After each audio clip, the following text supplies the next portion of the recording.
Atherstone's a small friendly market town that's on the edge of North Warwickshire that has a population of about 8,000 people. It's placed in between Nuneaton and Tamworth.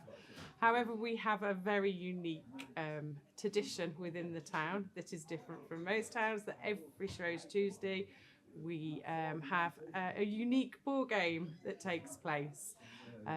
This happens between 3 and 5 every year and has occurred for the last 823 years.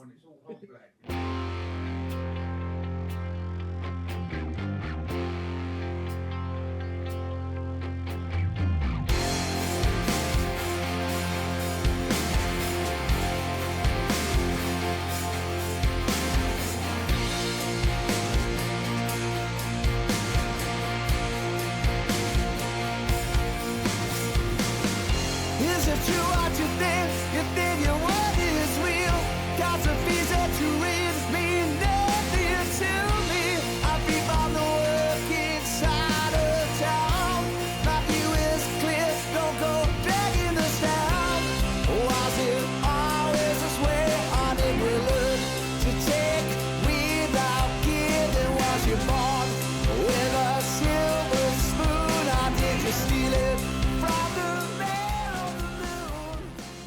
Everybody wants to win a ball in Atherstone. If you're a young lad, everybody wants a ball, and I get that. I mean, it's to win one must be absolutely unreal. If you've got a ball, it's something that you show your families, and it's something that your families take pride in, that you've been able to achieve that. It's like a local thing, but a massive personal achievement. It means absolutely nothing, but it means absolutely everything. The pride to say you've got one, or to actually win one, is rare and a few. Yeah. It means nothing to everyone, but everything to someone. And that is the best somebody can do it. In this way, I said this way,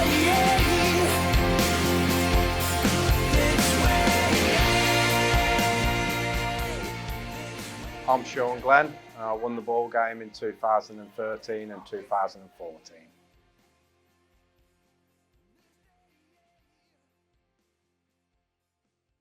Atherstone, it's a close-knit community.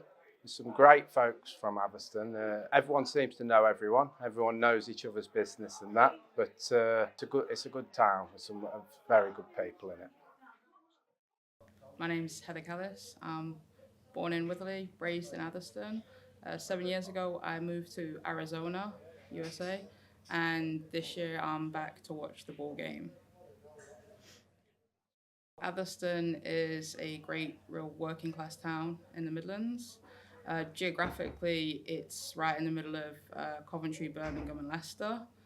But I feel like it feels like it's a northern town that's been plucked from the north. And in the Midlands, it's got a northern feel. Everyone knows everyone. Great hospitality. Real working class town. Everyone's salt of the earth here. And yeah, the ball game it's what the town is about. Everyone asks me when I tell them about the ball game, well, what do you win?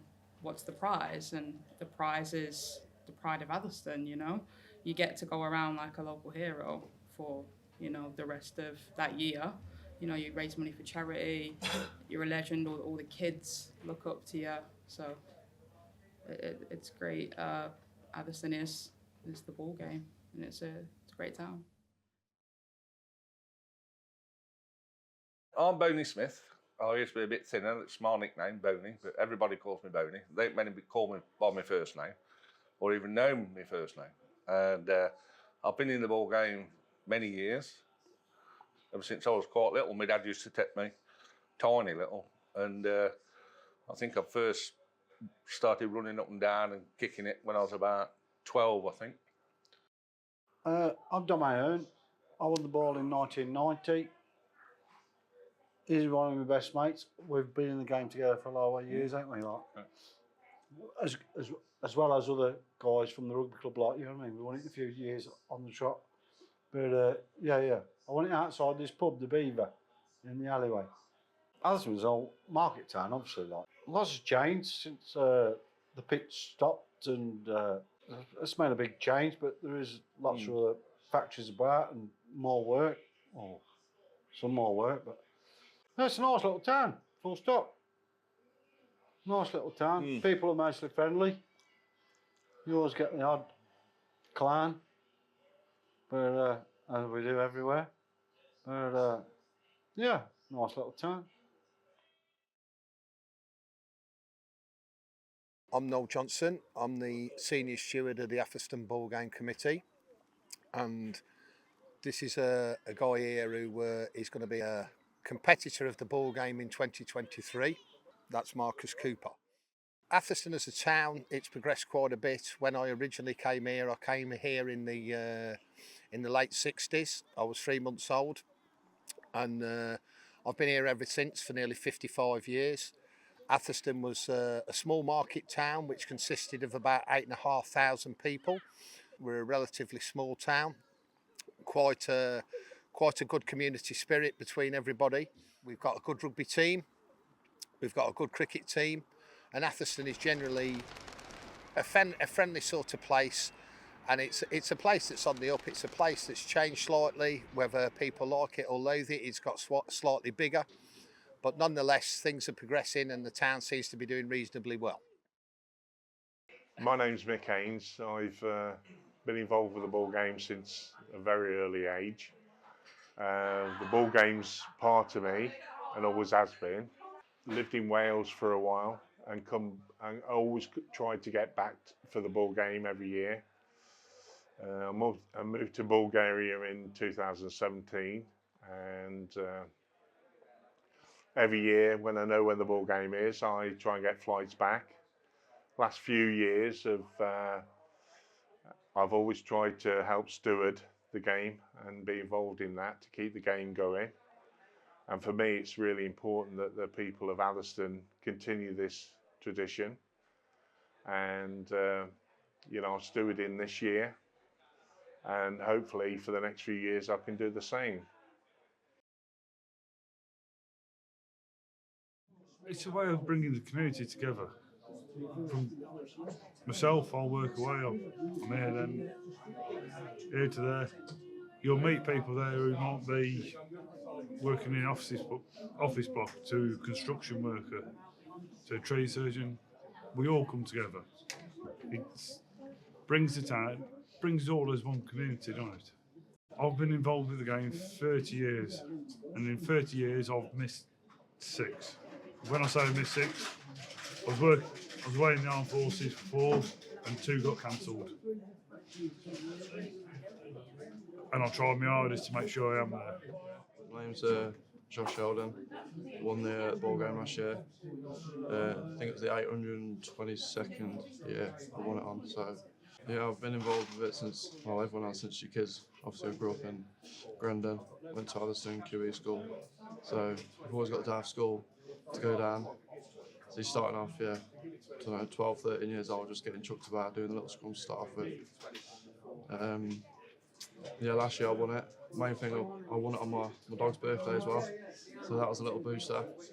And it's about week, 2 weeks before, in the gym, I trained with Razor, so that was Mark Rollison's brother, who obviously the ball game was dedicated to last year. And for 2 weeks before, I was just constantly saying, I'm going to win the ball, I'm going to win it, I'm going to give it to you. And then on the day, happened to win it. I'm Rocky King. That's my nickname, but everybody knows me as Rocky. I've been involved in the ball game since, I was about, went in from school. We used to get the day off, go and watch it, obviously not take part. And then as I got a bit older, jumping in the scrum and having a kick and everything, and then get to the age where we decided we was going to start completing for the ball. Hiya, I'm Bev. I am ball game obsessed. I always have been. It just means everything. I've been going to the ball game since I was a kid, same as everybody. And the different eras, it means to different people. So at my age, it's about My dad was involved, my uncles was involved, my brother was, and now my kids are grown up and they're involved. And it's just, you go down there and you see the same faces come out year after year, and it's just lovely to see everybody. And they're just, it's about the mates and it's about the camaraderie. It's just brilliant. And everybody's just happy to see it, and you get so pumped up for it. And I mean, we always go to Grendon Club beforehand and have a drink, and the ones in Atherstone, they go to their pubs and have a drink. And it's just all the coming together of it. And it's just really, really great. My name's Scott Wright. I'm Atherstone born and raised. Represent Atherstone when it comes to the ball game. Hopefully trying to win it for Atherstone as a town. Grendon have won it for the last few years, and I'm hoping to do my best to bring it back to the hometown this year round. Hi, I'm Kimberly Edwards, Atherstone born and bred. Wow, we're here to talk about the ball game. The best thing ever, literally. I'm not joking, it is brilliant. When I lived in Tenerife, I used to get a plane to come back over just for the ball game. But all my mates over there was like, what is it? I'm like, it's amazing. It is. I'm Macaulay Riley. I had a ball in 2018. I've been coming to the ball game for as long as I can remember, since I was a kid. And then as I've got a bit older, I've started taking part in it myself. It's sort of a way of life around here, isn't it? It's, you just grow up with it around you and then start taking part yourself and see what happens when you do. My name's Mark Howard. I'm Atherstone born and bred. I've took part in about 25 ball games. I've never ever won one, but you know, it's the taking part in it really. It's the day out really. It's an Atherstone thing. I'm chairman of the Atherstone Ball Game, and my involvement in making the ball came in 2018 when the company who normally make them, Webb Ellis, they decided it was making no more balls for us. So myself and a local upholsterer, Pete Smith, made our first ball in 2018.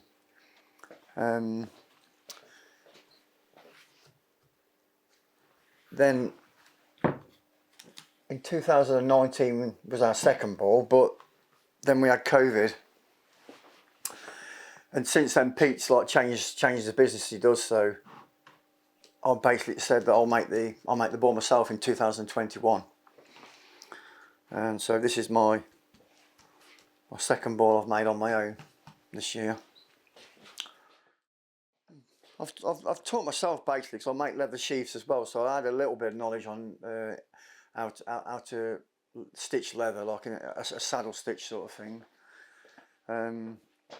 So that was it really. I just thought I'd have a go at it myself. This year we normally have a brown ball. It's normally this sort of colour, but we thought because of King Charles' coronation, we thought we'd have a red and white ball. We've never had a red and white ball. We've had white ones before. We've had a red, white and blue, but we've never had a red and white one, as in like St George sort of thing. So as you see, this is the leather for it. I've got my pattern on here to cut it out, so I'm going to mark this one up and we'll get cutting. The ball's made up of 4 panels, 2 circular panels, as you can see.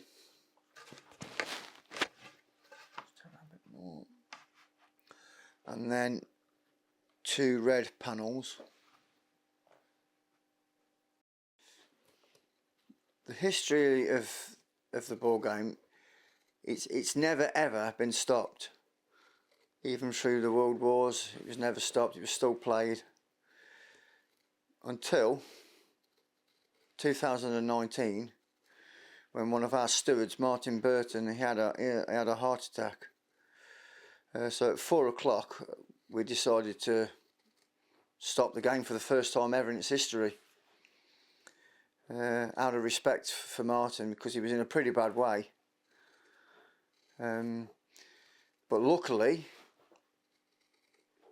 because it was the Atherstone Ball Game Day, we had loads of first aiders, ambulance service there. He just happened to have the heart attack in the right place really. I mean, even his family said afterwards if he'd have been at home on his own he would never have survived. But yeah, so we stopped the game at 4 o'clock, and then after that we had COVID. So would you believe it? It was stopped again. First time ever. It stopped for 2 years. We had no winners of the ball game for the first time in its history. My name's Harold Taft, with a H in the middle, with apostrophes, and everybody calls me H. I think I'm what you would call a stalwart of the Atherstone Ball Game, from playing in it through my teenage years and then being part of the committee for 20 years until I resigned from it in the noughties. I was born at the bottom of Long Street in Atherstone at number 26 Lagos Buildings, which is where the library now stands. I've got history in the ball game because my family, the Cheshires, were a big family. They were the dad and 4 sons. The dad was known as the Bull, George. And through the war years, they won numerous ball game events and raised money for the troops during the Second World War. This is a photograph of the said family with the bull in the middle and his sons surrounding him. And as I say, they won the ball game on numerous and numerous occasions. The Atherstone Ball Game is a tradition that's been going for over 800 years. It started in the reign of King John, and originally it was a match of all gold. And it was between the lads of Leicestershire, which borders Atherstone, not half a mile out of town, and the lads of Warwickshire. And King John put up a bag of gold for whoever ended up with, in them days, a pig's bladder, which was used as the ball. And it's just evolved from there, and it's come up to the modern day game that it is today. Moving on to yesterday, when we were heading to uncertainty. My knowledge of the history of the game is that it was started by a king when he was passing through Atherstone, and he threw a bag of gold to disperse the crowds, and that's how it started apparently, and then it just got more organised from there, and then it turned into a ball. They used to be in the canal, according to my dad, with it, and then I guess it gets to the modern day today, where as long as I've been attending, I think the rules have been pretty much the same. It's stayed within Long Street. My grandparents told me stories that back in the day, the ball in war times was filled with food and things like that and sent to soldiers on the front line. I don't know how true that is, but that's the story my grandma told me, which is a story I love. And, you know, it's always a thing that the game has never stopped. Obviously, we had COVID times, which was uncontrollable for us. But, you know, it's I've got stories from my grandparents, and I'm stood over there listening to Rocky King, who I respect an awful lot, telling me stories now, and I'm hanging off every word, you know what I mean? Because that's what it means to us. So and the main thing is we're an extremely respectful area. Grendon, Atherstone, all the people that are involved, we respect our elders, we're respectful people. So, you know, whoever wins that game, they're heroes to us. And I love hearing stories and I'll pass them on to my children and generations to come. This story here that I'm looking at now, I named it in my book as Sorrow and Joy, as you can see, this was 1994. And this particular year, the Scottish Football International, David Speedy, who actually was playing for Leicester at the time, he had agreed to come and throw the ball out for us this year. But, unbeknown to him and us, Leicester City had got a First Division game scheduled for the Tuesday night down in Southampton. So we had to drop out. But I knew the soul singer, Edwin Starr, lived in a house in Polesworth called Pooley Hall. So I thought, well, we haven't got much option apart from him if we can get him. I rang the number that somebody provided me, and I spoke to a German lady who I found out was Edwin Starr's secretary. She was really, really pleased that we'd got in touch, but she said he was in the States and he wasn't flying back till the weekend prior to the Tuesday. But as soon as he come back, because after speaking to me, she had spoken to him, he was absolutely thrilled to death to do it. Going over the years, we've had loads of real personalities. I mean, another one I always remember is Gordon Banks. As you can see from this one, Gordon was asked to do it because at the particular time I was chairman of the Atherstone Nursing Football Cup, and we'd organised a speakers evening, and one of the speakers that was going to be speaking on the night was Gordon.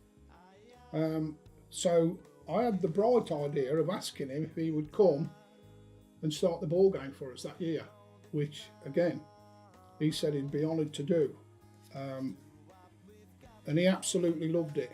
He wanted to do it, and the picture you can see there that I'm pointing at now, it was 2 England goalkeepers, because Johnny Schofield played in goal for Birmingham City and he also represented England, and at that particular time Gordon was happy enough to meet Gil Merrick, who was another England goalkeeper who was manager of Atherstone Town Football Club at that particular time, and he absolutely loved it.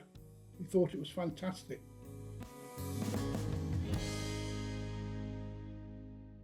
My earliest memories of the game is from right the way from when I was been at primary school all the way through school, in the fact that every Shrove Tuesday, if we were at school, we would finish at lunchtime, have the opportunity to go up to the town with your parents, watch the game, see the ball being thrown out. Used to be Barclays Bank many years ago. With the coins and the sweets and getting all the opportunities you can to go and get those sweets. It was always a great laugh, and then watching the ball going up and down the town, trying to get a kick if you can for the first hour if I was a child, just going up with even your mates as a teenager, and just having a really good laugh along the time. It was always part of the tradition of all the children in Atherstone to have that opportunity to go uptown. First memory I have of the ball game would have been in Oakfield School, that is now outwards. Harold Taft bringing the ball into assembly with all the kids excited for it, asking all the kids who does anyone know who's won the ball game before, and a mass of hands going up in the air, most kids saying it's their dad. They might not have actually won it, but lots of kids saying different people that had won. So yeah, that was my first memory, I think. My earliest memory of the Atherstone Shrove Tuesday ball game would be when it was played in the street. It's always been played in the street, but if a winner could not be decided at the close of play at 5 o'clock, then they was pushed down the street under the cattle arch, which is still there today, and then into the canal. And my earliest memories of the game is actually being on the canal side or on the bridge over the canal, watching men in a huddle being shoved onto the ice and crashing through it into the canal. That's how much winning that ball meant to them. They were prepared to do that, go into freezing water just to try and keep that ball. My first memory of the ball game was perhaps, I'm not sure how old I was, but I was very, very young, and my father took me up to the ball game, and it was quite frightening at times, to be honest, but that was my first memory. Like I say, whether I was 6 or 7, I'm not sure. Might have been younger. Yeah, but it was an awesome sight, really. People running up and down and booting the ball. And even the little kids, some people would stop and with the ball and give the little kids and the women a kick, like, you know what I mean? So it was quite good, yeah. Me as a kid, for one, you got half a day off school, which was always a bonus. You know what I mean? Which was always a bonus. Yeah. And so, and then it was the excitement of the game going on. You know what I mean? From throwing the sweets out and the golden penny and the ball coming out and everybody screaming like Billy-O. And pea shooters. Oh, pea shooters, of course. That was the main thing, weren't it? Pea shooters. When we was kids, everybody had a pea shooter. They banned them. God knows why. Dangerous. Well, sometimes there'd be people throwing the ball out and they'd have to go back in because of the pea shooters and say, calm down, calm down. I mean, Gisborne's must have sold tons and tons of bloody pigeon peas for the pea shooters. Yeah. But that was half the crack, like, you know what I mean? Try and knock Bobby helmets off and things like that, you know what I mean? Yeah, good crack. When you was a kid, it was special. Special. First memory of the ball game was about 1975 when my dad took me down there and I was absolutely frightened to death. And the ball landed a couple of feet from where we were standing and I was absolutely hysterical. So frightened and didn't know what to do, really scared. And all of a sudden this guy come up with the ball and said, look, do you want to have a kick? And I had a kick and then from then it was, you know, the fear sort of like faded away. You know, it was, but, you know, to see it from, you know, somebody who's about 3 foot tall when you're young, it's, you know, it is a frightening thing. Definitely, definitely. We never had any money, but everything seemed so funny. When the rain hits our heads, we'd hide out in your shed. My earliest memories are the likes of Rocky King and Gaz Jackson and Dave Stubbs winning it, and you look at them as heroes, really, walking up and down the high street as a young kid, and you know, like as a young lad looking at a football over the football game, that's how you perceive previous winners when you see them, especially as a young lad. So, yeah, I'm hoping to be that one day for my kids and for other kids growing up. But yeah, it's everything. When we were just kids. My parents used to take me to the ball game right from when we were a child. A lot of people used to go up. We used to go up with your mothers and your fathers. Normally your mothers, your father was normally at work. And then the amount of people, thousands of people that create the unique atmosphere of Atherstone on that day, on Shrove Tuesday. It's a big build-up. It gets the town buzzing. It gets the town lively. The local schools in the area close, give the kids a day off. You go up the town then, you know, it's buzzing. You're feeling the atmosphere. You want to get the sweets and the pennies, and then obviously for the kids then the golden penny, which is a precious tenner, I believe, ain't it, if you win it? Yeah. So you want to win that, obviously. Oh, the golden penny, right, it's at the start, before the lads come in with the ball, they chuck a load of sweets out, but just before they chuck the ball out, they've got this golden penny. It's an old 2p, like an old 1p big and light, and it's golden. They count it down, chuck it out, and you rubble for it. Whoever gets it, you get a tenner. When I first won it, I was, oh God, how old was I? Probably about 6, first time I won it. I just cut my fringe, you know. You have your picture took on in the papers. I've literally just cut my own fringe. My mum was like, no, she ain't having a picture, she can't. So there's a picture of me somewhere, proud as punch, with me, golden penny. And then I won it again when I was 9, and then last year, I know I'm 39, but I gave it to my little boy, Tommy. So he was famous when he went back to school the next day. Yeah, we were just kids. My name's Lee Riley, come from Grendon. Earliest ball game I can remember is when I was 14 years old. and I was down the town, and I thought, God, I ain't getting involved in this. And then I ended up winning it in 2008. We've been on a winning team at least 20 times. We had a good winning team. We've always gone to do a job and been lucky enough on the day to win the ball. We were just kids. It's just an incredible atmosphere that it's hard to describe until you've been there, seen it, witnessed it.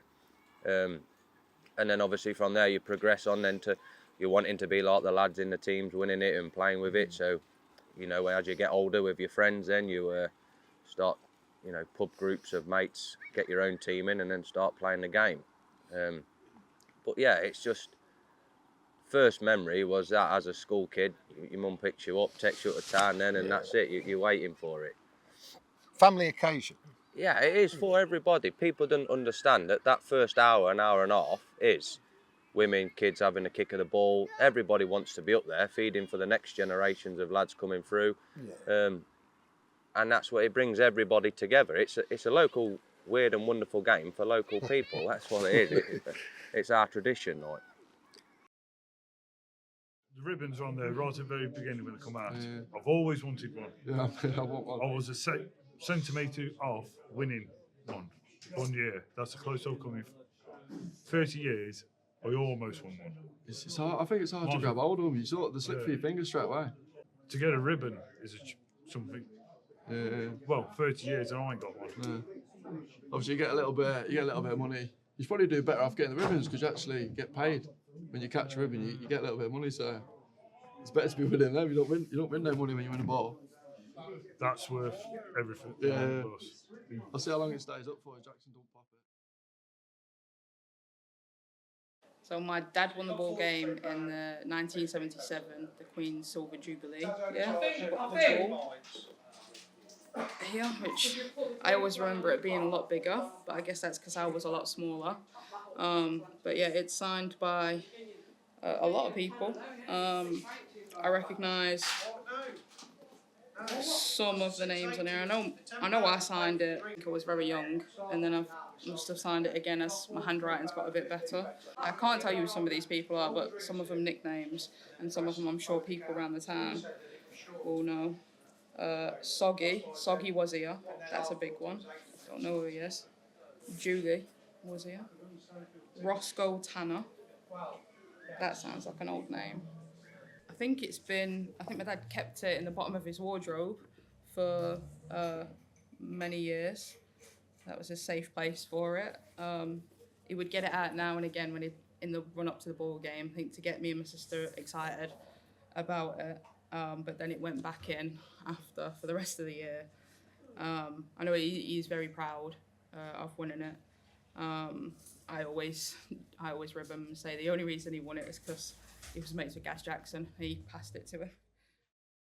I think I was 18 or 19 when I won mine, when I got this one.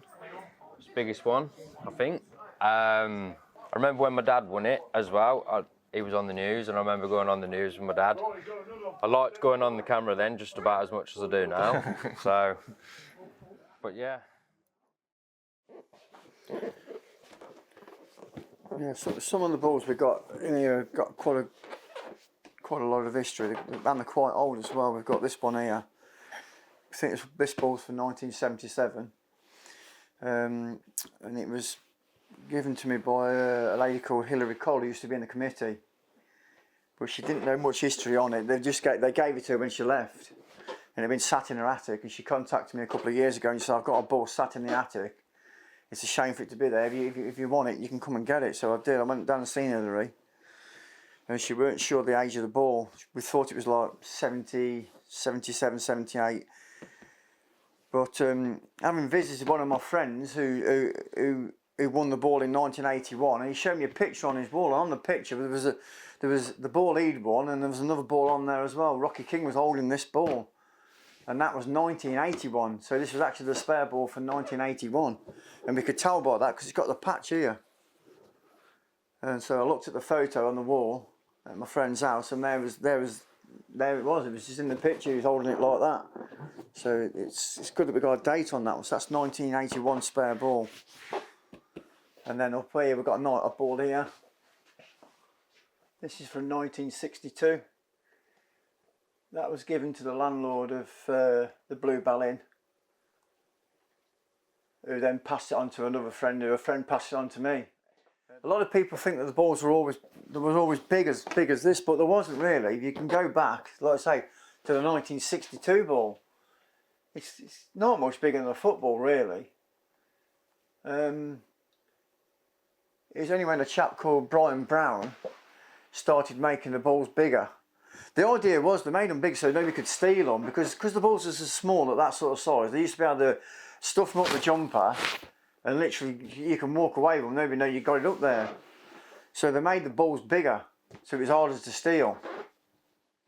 So this was the size that they went down to. When Brian finished in 1982, the last ball he made was 1982.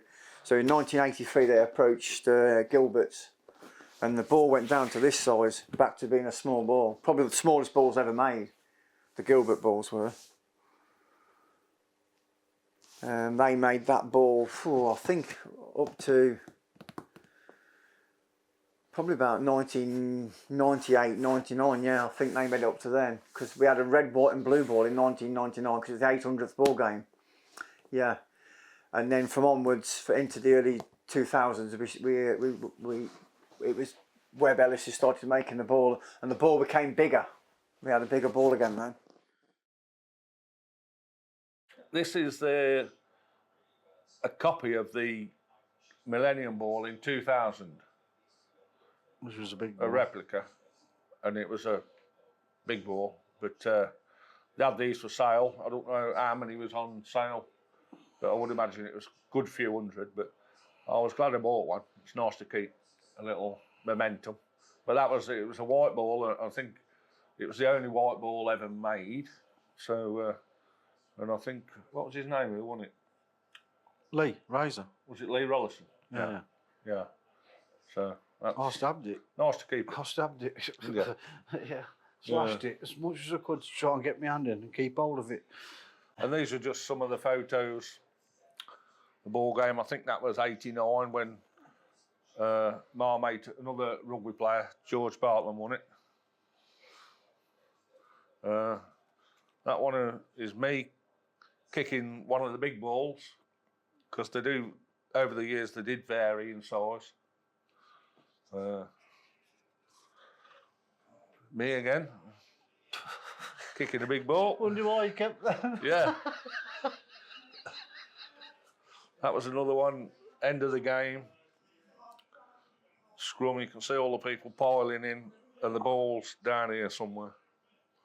So you imagine the pressure on the people right at the bottom of that. That's when I won it. Like I say, the golfer who chucked the ball out was a bloke called Paul Broadhurst. And he's played in the Ryder Cup. That was, I wish I could have got the photo of that. That was me. I just lit a cigarette up and caught the ball. Jumped the ball come, jumped and caught it, fell on the floor, people jumping on top of me, but I've still got my cigarette on, if you can see that. And it says there, one contestant even has time for a cigarette. So, I wish I'd got the photo, but I haven't. There's 5 balls on the table here, sitting at the side of me. I've never actually been declared the winner of the event on my own personally, but the balls you can see, this one I'm pointing to, which is the Golden Jubilee of 2006, I was given that, or I was allowed, that was the spare ball, and I was allowed to keep that by the committee for my work on the committee and what I was doing. The one in the middle is the ball from 2006, which you can possibly see my shirt, which I'm wearing, which is the year I had the honour of starting the game off. And so that ball was the spare for that year, which the committee also presented to me. This one here I'm pointing to on the top, on the right, That is a ball that was won by Ron Russell, who again was another ball game gentleman and winner, who won it numerous occasions. He gave that to a young lad called Stuart Dunn.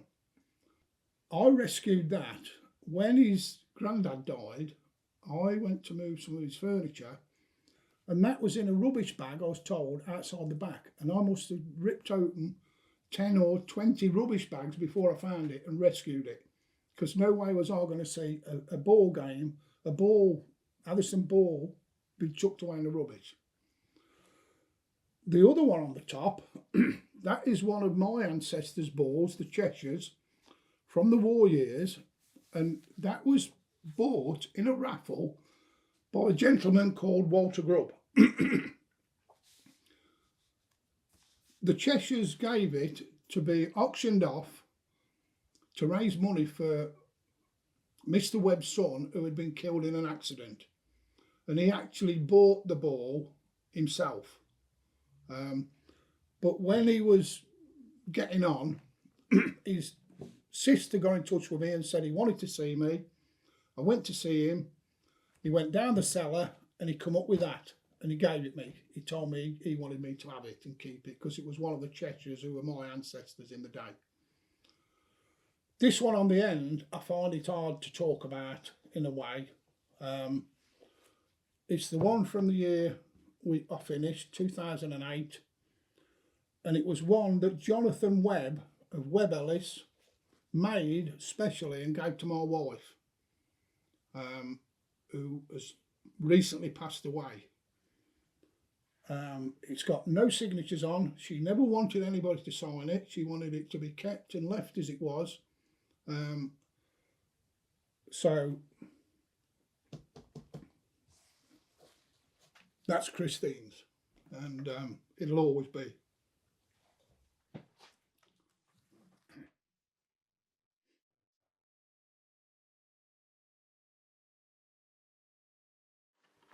Right, so this is the red leather for the side panels. We need to cut 2 of these out.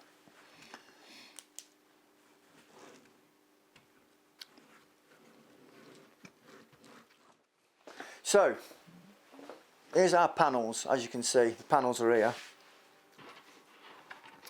And these are going to be sent off to my upholsterer who put all the holes in for me. He'll use a machine to put all the holes in there for us. So, when I get on back, I'll have the holes in them. And then it's off to the printers to have it all, well, laser cut. It's all laser cut into the leather. Right, so we have the panels back now from the upholsterers who's put all the holes in there. It saves me doing with an oar. It's just easier if he can use his machine on it. And then it's back from our laser printers. That's actually burnt into the leather. See, it's a lovely job. And then to celebrate King Charles III's coronation, I've stitched these 2 panels together first for the bottom of the ball. That'll be my first stitch. But first I've got to run the holes in here for the laces to go in on the top. This is my saddle stitch, and as you see, I'll take this needle underneath this thread. I'll put a twist in it. Take that one straight under that, and take that one underneath that, and I'll put them together. The thread's long, so I haven't got to join it. That's why it's so long. So I'll make sure I've got enough. You can join the thread, but I just find it better not to keep joining it. And pull them too tight. And repeat the process. This is going to take me a long time, as you can imagine. There's a lot of holes.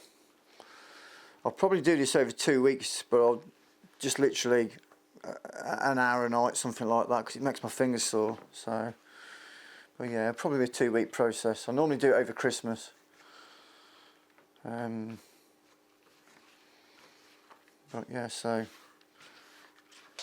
just literally stitching the bottom panel here. So this is what we've got so far. So we've got this, you see, and then I'll end up stitching that.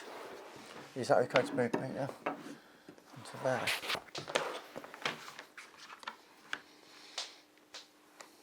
Yeah, it's certainly a long process.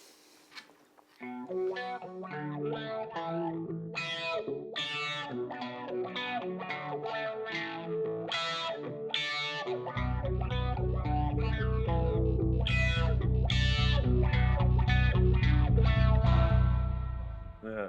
Mine's still flat in the cupboard. It's never come out, really.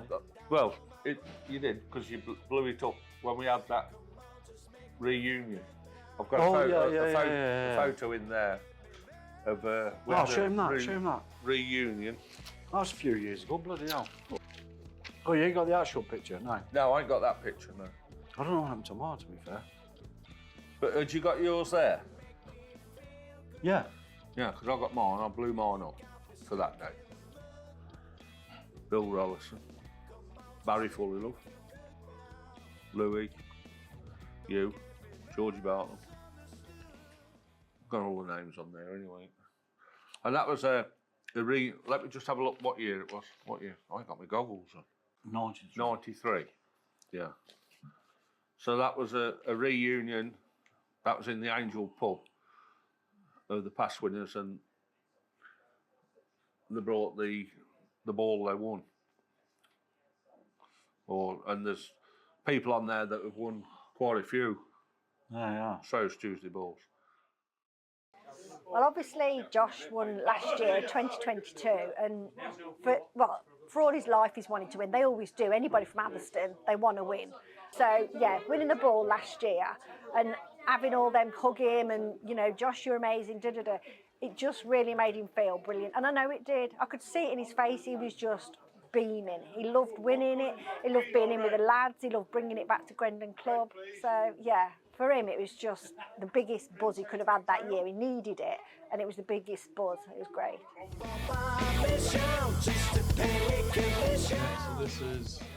So this is the spare ball that I got.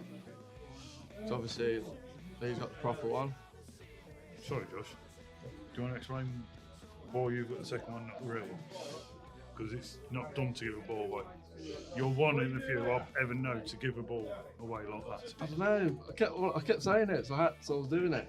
And when it come, obviously it happened. His brother passed away, didn't he? His brother passed away, so that ball game was dedicated to him. And obviously he's got his name across it, so you got to put that on your mum's top of your mum's fireplace, ain't you? So yeah, so that happened. Well, as soon as I met her after, she was sobbing like that, bless her. But no, she was really nice. What you did is, what he did was phenomenal. So when you say like that, I don't actually anyone who's got the ball away. You don't, the ball's not, if you win it, that comes like you don't win a ball and donate it away, if that makes sense. In the scrum, you're part with a ball. You might go, I've had one, it's your turn this. Get close, and you'll work together. I've had one, it's your turn. This man's had it, won it, and then give it away. First time I've ever known. Yeah, I don't know anyone else. First time in 30 years. It was 1994, and I lost the ball with the ball was still up. It was the only time I've known it in my time. I was on top of the ball and the ball was still up. And then I had the ball extracted from me with about 2 minutes to go, which the sinking feeling, believe me, and then you've got another whole year to try and put that right. But I can guarantee you 100% when I come out my front door in 1995, I knew I was going to win it, and I'd got such a focus that I knew I was going to win it, because if you have any other focus, then forget it. You've got to be focused yourself. And fortunately then, Rocky King was the captain of the ball game committee, and when I was on the floor and I was outside the nationwide building society, I'd been under absolutely horrendous pressure, people on top of me, everything else. My face was up against the curbstone outside the nationwide.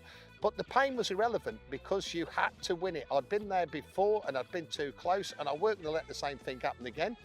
And then when Rocky King come over and he comes down and he puts his hands, and he put his hand by there, and he said to me, he said, "Just bite my hand gently if that's you, Noel." And I bit his hand gently, and he knew that that was me, and then I was declared the winner. And believe me, that feeling then is, well, It's elation. It's elation. You know, you put a lot of hard work in yourself. Like Marcus trains a lot, he boxes a lot, he does a lot of things to ensure that he's going to be a good competitor on the day, just as like I did. And I was successful. And then I hope that then this year that Marcus is the same. I eventually won it when I was 30 in 1991, and the same year when, because I used to play rugby, I injured my knee, and that stopped any further participation in the game, and it stopped me playing any sport as well. So at least I won a ball after so many years. The ball actually got took down quite early. I believe the Rileys of Grendon, great team, a good strong family in the ball game. They took it down quite early, up further up the town. So the ball got deflated, and if it's deflated before half 4, you chuck another ball out. The ball quickly got chucked out, which was the second ball, and Lee Rollison, known round here as Razor, caught the ball, but it slipped out of his arms, and I remember picking it up, and the momentum of everyone going forward went into the red line doors, which burst the doors open. Quickly, within seconds, that's just a melee of lots of blokes on top. But I'd got myself in a good position, and from that moment, it was still before the half-4 mark, but because we knew that was the only other ball, they weren't chucking another ball out, so it was just a case of just holding on till the end, which I was lucky enough to be able to do so. So there's always a bit of luck involved as well, like so. It was in the right place, and that's how that one went. So it was a very, very long 35 minutes, but it was a big relief when you could hear that klaxon. Next ball game, I needed a lot of Dutch courage, so I had a few drinks beforehand. Myself and Danny Coyle, a good friend of mine, we left the pub at about 4:15, so quite late on into the game. A lot of people have been playing for quite some time. A lot of people have got different opinions on that. Some people play all throughout the game and feel that everyone should play throughout the day, and I'd prefer to keep some energy. I don't think I could do it for all game. I know a lot of people who do, and hats off to them, like fair play to them. But Danny ran in, punched the ball out of someone's hand. There was a big melee then for the ball, to grab the ball. I was lucky enough then to pick it up, and we stormed into just where the old 3 Tons Bar 93 doorway was. And I'd got it in my arms, and I shouted to Tank, pop it, because we've all got a popper, and I didn't want to let go of it to pop it. And I heard a yelp, a scream, so a yelp straight in my ear, and it was chuffing because Tank had tried to pop the ball, and it was popping Chuffin's hand rather than the ball. So I'd finally then got my popper out while it was in, put it in, and we just went down on the floor with it then. I remember Danny Riley, very good player of the game, he coming down and saying, "You're all right, boss," and I was thinking, this is going to get tough now. So yeah, every time when someone that may be on a different team drops down that's near you, it can get a bit tight and a bit worrying. But that was a lot harder than the first game because we didn't have the protection from the overhead because we just had new people coming in on us at all times. But I had my best mate Danny with me next to me. He was talking, we were having a chat, was actually telling some jokes along the way just to try and keep sane. But remember the klaxon going then, and then that from being announced a winner to walk into the Legion was one of the hardest things ever because I just couldn't feel my legs. So I was being held up by Rob Bernard and Noel And I've got a good picture on my dad's wall actually of being carried into the Legion. So yeah, it was a good feeling that was, because it was almost like I'd got the one, but then it was like, it's almost like proving the point that you could do it again, sort of thing. So it was nice, yeah. Back in my day, like, you know, there was like a certain, well, two families, as everybody knows, the Stringers and the Fully Loves. And I mean, one of the main guys in my day then, when as I was growing and getting involved, was a guy called Sammy Fullylove, and he always used to be the main man for their team, like, and he had the backing of his brothers and plus the Stringer lads, like, you know. And then this particular year, like, we decided we was going to have a really good go at the ball. We decided we was going in for the ball. Anyway, it eventually ended up close to the scrummage time, and Sammy and his crew run off at the ball, because at that time you could go anywhere in the town and scrum it down. But he went under the archway in the marketplace and actually went in between two buildings, one building, the standing wall, and the other, there was just a gap of about 2 feet wide, if that, and he squoze right down to the narrow bit and took the ball down there, and then obviously all lads piled in behind him. Anyway, our Mick said, "You're going to have to go over the top rock." I said, "I ain't going over there again." He said, "You got to." So he chucked me up, pushed me over. I went over the edge and there was all pulling us and everything. Anyway, I finally got to where Sammy was, put my hand down because he'd pushed it up his vest, and I grabbed out the ball. As I grabbed the ball, Sammy locks on my thumb with his teeth. And I was punching him with the other hand, because I'm right-handed, I could only hit him when we watch it. And all of a sudden, he let drive his come up, hit me under the jaw, like, you know, and I was anyhow, like, you know, but he'd still got his teeth clenched on my thumb. Eventually, our Mick come over, like, and had to punch Sammy, you know, to make him let go, like, and as he let go, I pulled the ball. That year, that's when it all, like, started, as I was, like, won the ball kind of thing, and then from then on, went on with different years, obviously, like, you get in one year and you think, and then for some unseen reason, you get bungled off the ball, another team will lock onto it and you don't stand a chance. As a kid growing up, always dreaming of winning the ball game. It's a dream you hear of all the legends of the game. Sam Fullylove, but stories you hear about him, what a man mountain, a legend. Gaz Jackson, very much involved in the boxing club, a great gentleman. And you hear the stories of him winning. There's so many great people who've have won it, and you almost dream of being a name in that long list of winners. We're lucky in this town that most people that have won it have been really good people in the town. And so you always think, like, what will I say, what will I do if I win it? But then it happens so fast, the day sort of passes you by, and it's so surreal that you don't, it takes a bit to take it in.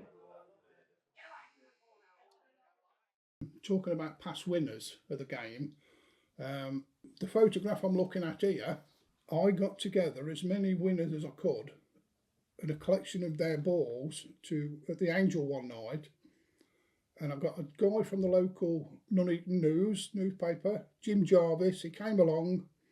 He was the only press man that turned up. The likes of Ron Russell, Sam the King Fullylove, who was a fantastic ball game winner, won it numerous occasions, but he was also a true gentleman.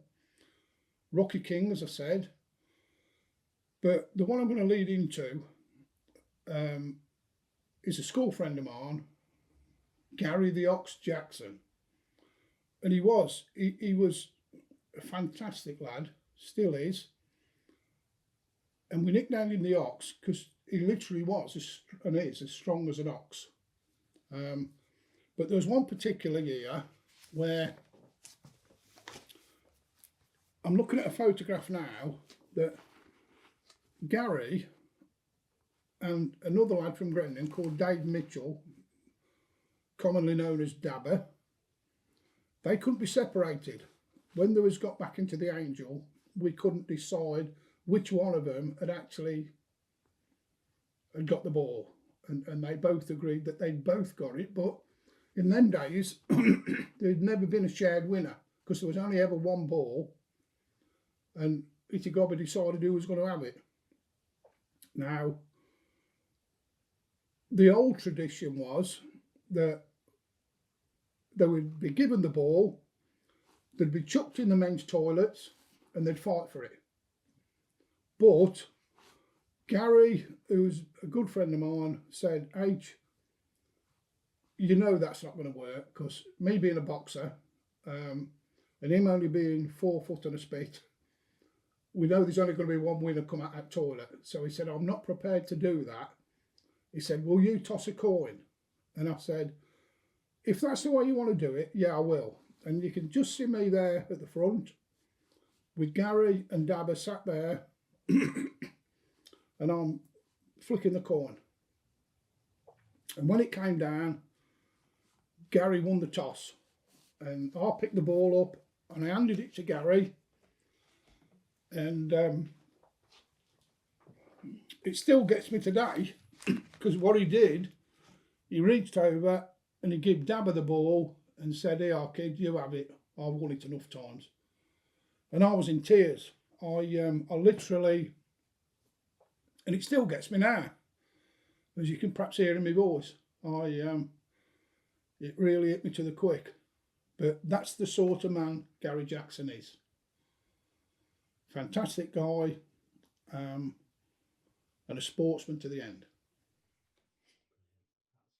My name's Gary Jackson. I won the ball in 1976, 1980, 1982, 1992 and 1999. The first ball I had was 1976, and I think I got a bit overexcited because they said don't take the ball before 4:30 else we'll throw another ball out. Anyway, I took it at 20 past and I went up the back of the sheaf, up an alleyway, and they all packed in behind me. I popped the ball and put it in my leather belt and pulled my jumper down over the top. And then I climbed up the wall onto a factory roof, over the factory roof, down an asbestos pole into Station Street, across the road, over a wall, over the car park, over the train line, over the canal, and I placed the ball in a tub on somebody's allotment. And I looked round and there wasn't anybody about at all, nobody saw me. So I run back down the town, by which time I got to the bottom of Cosall Road and threw another ball out. So I just kept running. I dove into the crowd, the pile of bodies, and then I got down to the bottom and I managed to get that ball as well. So I got 2 in the 1 year, 1976. My favourite win was 76, my first ball. But another memorable win was 78, when the rugby club had got the ball at 4:45. And we didn't think we was going to get there. And I managed to get down onto a rugby player named Roger Smith. And he was on his back with the ball, which is a bad position to be in. And I got on top on him, I managed to take it off him. And he started shouting, get him off me. And I said, "Are you in the wrong position, Roger?" And he says, "Yes, I am." And he slid out to the side and I dropped on the ball. So I didn't get out the ball until 10 to 5. And it looked like we was going to fail that year, but we managed to come through and get it in the end. As far as I know, my son's the youngest at 17, and I'm the oldest I know at 46. So, you know, it's a bit of a record, isn't it, for one family. He won it in 2004 and 2011. I'm always looked forward to the ball game as a kid all my life, and I couldn't wait. I'd get excited before the ball game, the night before and the weekend before. And to win it, finally win it, it was a proud moment. Like winning the World Heavyweight title. I'm just happy I managed to get a couple. I was really surprised to hear that Gaz was chucking the ball out.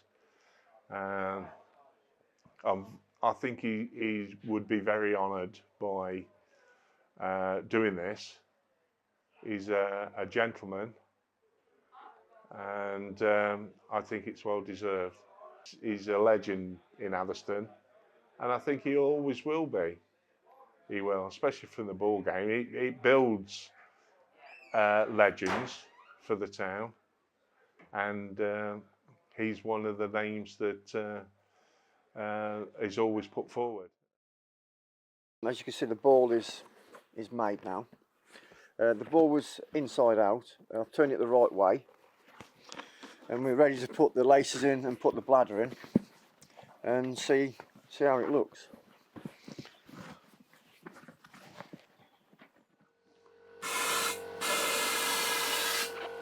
First of all, I want to get the shape of it first. We'll blow it up before I put the laces in. We'll see what it's looking like. It's not looking too bad.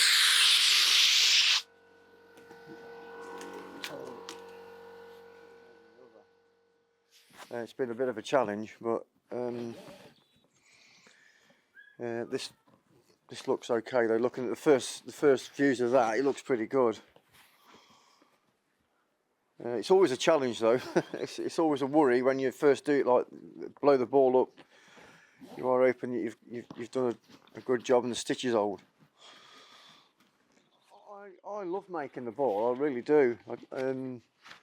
It was something I was always interested in. Even as a child, I was interested in who used to make the ball and the history of the ball and all that sort of thing. That's why I got into it, looking at the different ball makers. But yeah, it definitely gives you a sense of pride, definitely. But it's always that worry on the day: is it are the seams going to split? Is it going to, you know, it's a worry. It's just nice to see. It's just always nice to see that the ball has lasted the whole game, and it's been another successful year. That's the main thing, really. That's what we're looking at. The new reign of King Charles, we thought we'd do a red and white ball to represent England.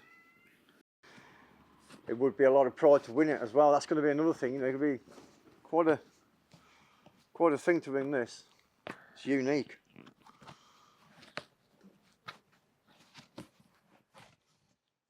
This is a set of ribbons that we put on the ball. So we put that on the ball. This year we'll be having a black ribbon in memory of Queen Elizabeth. We normally put a black ribbon on to represent somebody from the town who's passed away. So that's it. This is the cup for the winner and his rosette. And yeah, so that's it, and that's it.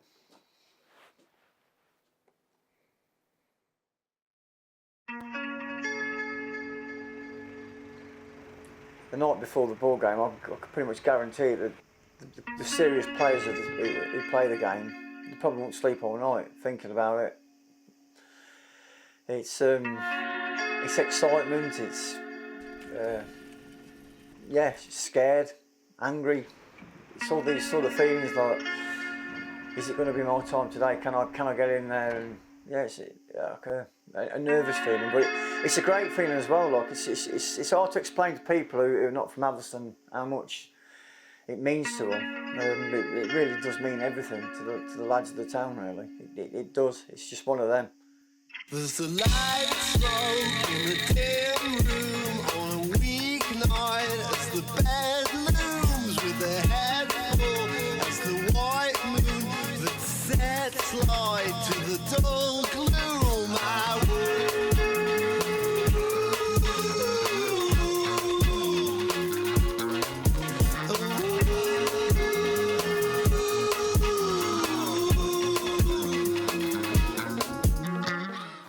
To me personally, it'd mean an awful lot. It's been in my family for generations. Everyone goes out on Shrove Tuesday when you're from the local area to watch the ball game. Everyone knows the previous winners, and yeah, it'd mean everything to me.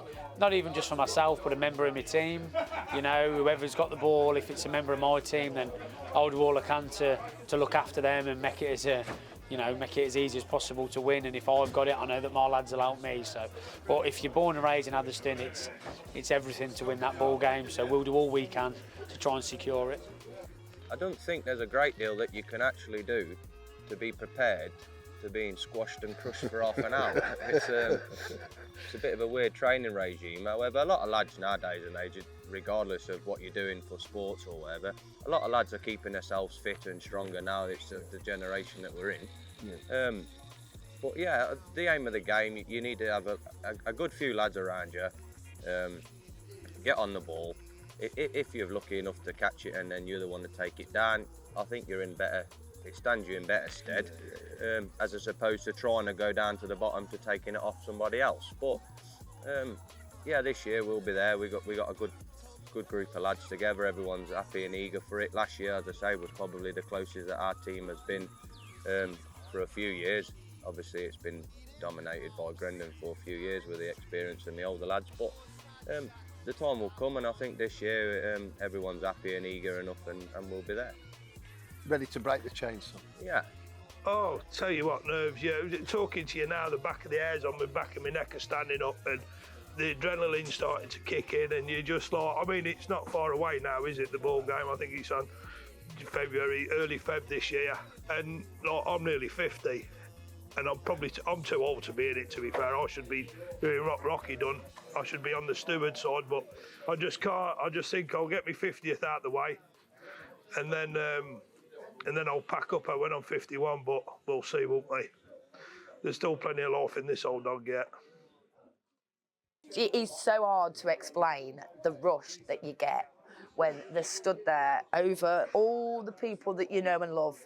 But when the blokes are there and they're all on each other's shoulders and they've got the ball and they do that countdown, the rush, I mean, I'm getting goosebumps now, so sad, but unless you're there, you can't really explain it, but it's brilliant, absolutely brilliant. Rush.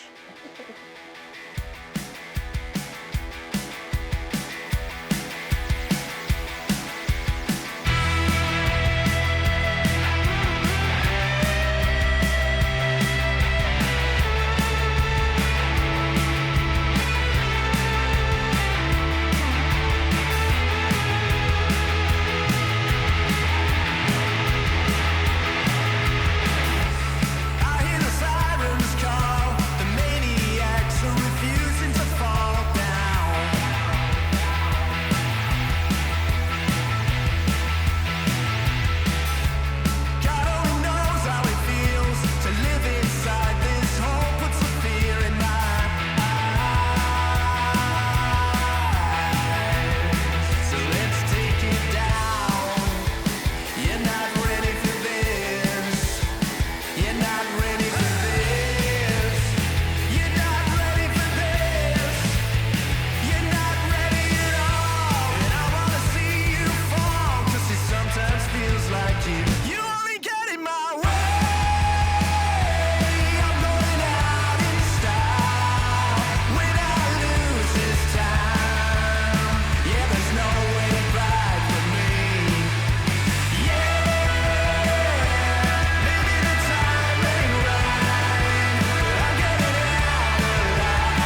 wouldn't have this ball today if it weren't for all the rest of our team as well. There's no way. My take on it was, you know, us three, ungone, did a good job hanging on to the thing, but the lads stopping any other team getting near us. We did the easy work. Yeah. The lads that were doing the hard work, you watch the videos back, the lads doing the hard work are all at the top, stopping the other teams from coming across the top and that. So it's them that we need to thank for this win. And the lads in the doorway that are on the outside of us on the doorway, that know where the ball, again, they're not fighting, they're just stuck in a doorway. Over us, telling us protecting time. the ball, giving us water. Yeah, letting us sort of... Unthankful task, because obviously they're not here. Yeah, they're getting no praise, but they're doing... Like you say, the lads that were up on the top, they didn't stop, they just stopped absolutely everyone, didn't they? Not one person got through. It's been a long time coming. Massive for us. It's been a long time coming. We was close last year, and we literally just a couple of, to be fair, it's just the way it crumbles, isn't it? Sort of thing in the game. We'll go again next year, and we will win it again next year, and it won't be us that will win it. It'll be another member of our team that probably fought for us today, and we owe them everything. You know what I mean? So their thanks to them will be having their own one. Why do you do it? Tradition. It is tradition. I did something a few years ago, and it was try and put the game to good light on the one show on BBC, and I said something along the lines of, it may not look like much to some, but to Atherstone people, it's everything. And I live by those words. We're grown up, we're in schools around here, we go to nursery. All these names on this ball are all children from schools that go around. We grew up looking at these blokes like superstars who win it. You've got to ask yourself, like, you look around the country, there's other bizarre traditions, aren't there? Like I've seen on YouTube and stuff, the cheese rolling down the hill. If you ask me if I wanted to throw my son down an hill for a piece of cheese, I'd be thinking, oh, what have you been smoking? But this, I can justify this. And they're probably in the exact same boat. They're probably looking at us and thinking, you absolute bunch of idiots. But it's the way it is, isn't it? You grow up around the tradition and stuff, and you see it take part every year, and you grow up watching that.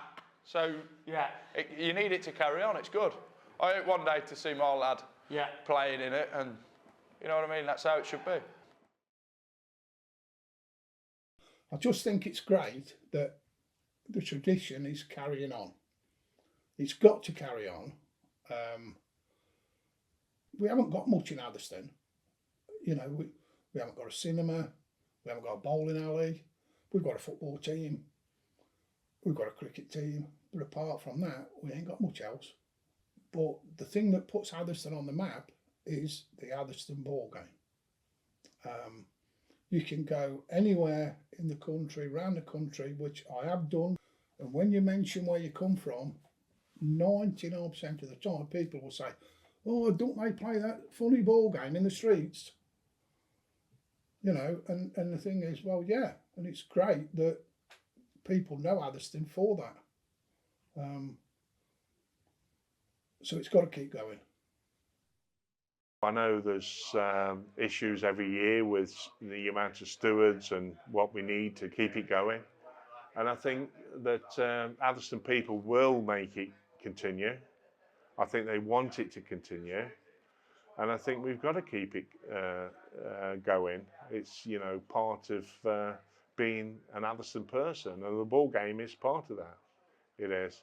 And Atherstone's known for the ball game. It used to be known as a hat factory town, but I think since that finished, I think the ball game has pushed it forward on the news, you know, on the television and the papers and that. The ball game is really the thing that puts Atherstone on the map, which is different to everywhere else, apart from Ashbourne, but they have theirs over quite a few days. But Atherstone is over 2 hours. The whole town has a lot of pride over the ball game. You know, it's Atherstone's time to shine, as it were. It can look daunting from the outside, but if you've spent any amount of time in Atherstone, you'll know that the ball game is everything to the people of Atherstone. It puts them on the map, and long may it continue. There's a lot of things gone from Atherstone over the years with the pits and the hat factories and the industry that was here, the shoe factories. I mean, we ain't got a lot left really. It's keep it as it is and keep everybody involved and keep all these youngsters coming up. They're excited. You get a day off school for a start. You know, what's better than a day off school for the ball game? I mean, nobody gets that anywhere, do they? We need to keep it going. We need to just keep it rolling. Well, the last couple of weeks have been good. It's obviously the lads managed to hold on to the ball and win it. A group and a team effort. It was all round. It worked out well. We knew what we wanted to do. We knew what the plan was. Get together, dictate and dominate the kicks, and then get enough of us around the ball to then get it into the doorway, push away in, and then easy pickings for the lads, really. We knew it was coming over the last couple of years. I said to you before the ball game, Grendon are a bunch of tough lads. They're competitive. I said before, they've got a lot more experience, a little bit more cuter with the ball than we've ever been. And over the last few years, it was hard lessons learned, but we put that together this year, and then I think there was no doubt in any of our minds that we were going to win it this year. But yeah, I think the town the same as after every ball game. You know, there's emotions after it. Some teams win, some teams lose. You know, but by the end of the day, it's all done and said, and everyone's happy, and we move on and we wait, you know, for next year. So today is now get everyone together, get all the lads, all the partners and the children down here. We'll take the ball around to as many pubs as possible with all the collection tins. The lads have always nominated the charities that we're going to be donating to. And then now it's a matter of pulling together, getting everyone involved in and around the town, and raise as much money as possible then to donate to the charities. The night time obviously after that was good. The adrenaline was pumping all night, obviously having a few beers, catching up with friends and that. Hearing off people that you ain't heard from school, obviously congratulating, which is good. But obviously the next 2 days I couldn't feel my body. that was the downside. I couldn't move, couldn't feel my forearms for 2 days. Yeah. Struggled to pick the kids up because my arms were in bits, but obviously it was worth it. Today we're out collecting for charities that we've selected. Lewis has selected Woodland School, who you know could do with some funding, and Atherstone Rangers Football Club and George Eliot Maternity Unit, where my partner gave birth the day before the ball game. We're raising as much money as possible for those causes. This is what happens on the back of the ball game now. We won't stop until we earn a significant amount of money.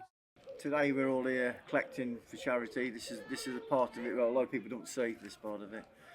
All the lads are in here. We're going to go around different pubs, see how much we can collect, and donate it to a local charity. But as for me though, the ball game again. The day was a complete success for me. I thought it was a real good ball game. It was. It looks a bit rough. It looks a bit tough, but it's just the way it is. Really, it just went as smooth as that. Once winner was declared, we going back down in the Connie Club, and it was a great atmosphere. That's the thing. People don't see the atmosphere after the ball game. It was all down there. It was just a great night as well down there. We had another collection down there on the night. We raised £1,000 that night. It just shows you that's the sort of charity we can raise for this sort of thing. Like so. But yeah, it's just a great day. It's a great day, great occasion, and again, it's just another winner for the Atherstone Ball Game. One thing that doesn't get mentioned enough, in my opinion, is the people behind the scenes. Rob Bernard, just what they do is unbelievable to keep a tradition going. And Janine, Rob's wife, they go above and beyond to keep something. And people, they get a lot of stick on the day if there's a lot of heated tension, things don't go how people want, just like I guess in a football game when people get onto the ref and they're just there to do the best job they can. But none of this would happen without these people who are passionate about it, and people are quick to moan about things, but such an amazing tradition, and there's only a few that are willing to do that. And it's not just one day, a ball game day. Sorting out the insurances, sorting out the first aid, sorting out the stewards, sorting the meeting with the council. It's people like that they're the true heroes of the game, because without them, we wouldn't have our winners. We wouldn't have the winners of the past and that. So they're the true heroes of the game. Yeah.